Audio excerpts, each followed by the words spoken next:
Let's go through some of your most crazy highlights. You ready? Let's go. How about Eddie Kingston throwing you off the cage at Blood and Guts? Yeah, that was a crazy one. Well, because the first Blood and Guts, Chris got thrown off the cage. And I remember I wanted to be thrown off the cage because, like I said, I like falling off high things. But it didn't make sense in the first one. It made sense for Chris to be thrown off of it. So the second one, when I got told I was in it, I texted Chris. I was like, I'm being thrown off of it. Like, I'm taking this one. And he's like, all right.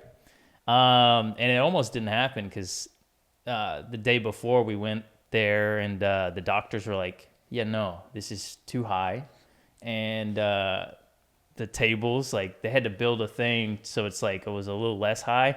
I didn't want anything built there. I was like, just throw me through the tables. Like, let's just put a crash pad underneath if you want. But like, it's going to be fine. It's not that high. Up there, though, it seems way higher. Let me tell you, because I guess your head is just like a different height than your feet. But yeah, right beforehand, dude, it's like my mind's going everywhere right now. But no, so right before we go off of it, or right before like when we're talking about the thing, I wanted to jump off of it. I didn't want no one to throw me off of it because I can control myself. I can't control what Eddie Kingston's gonna do. Sure. He pushes me with too much momentum, especially because the box is only like this big. You go too much, you're going over. You go too little, like so. That was really nervous there because that's 100% on Eddie. If he pushes me too much, I'm screwed. If he pushes me too little, okay. Like, but luckily it all worked out, When you're just walking up there, like, and you're looking down and you're seeing the ring all the way down there, how scary is that? Honestly, it's not scary at all for me. Yeah.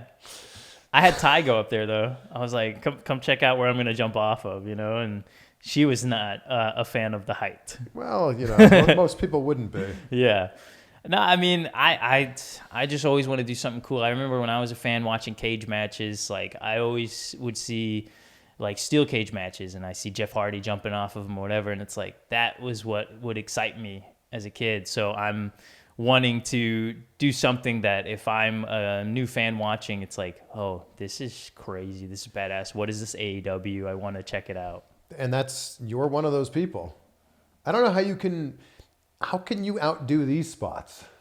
That's the problem is like, I'm getting to a point where it's like, okay, I'm thinking of all these different things I can do. And I don't know, but that, if you notice, I haven't done too much crazy stuff the past like 6 months. Well, you've been injured. That's true. So if I just take myself out every now and then, you can just keep having more returns. Yes. Yeah. And I can beat Darby in the returns. Have you wrestled Ospreay yet?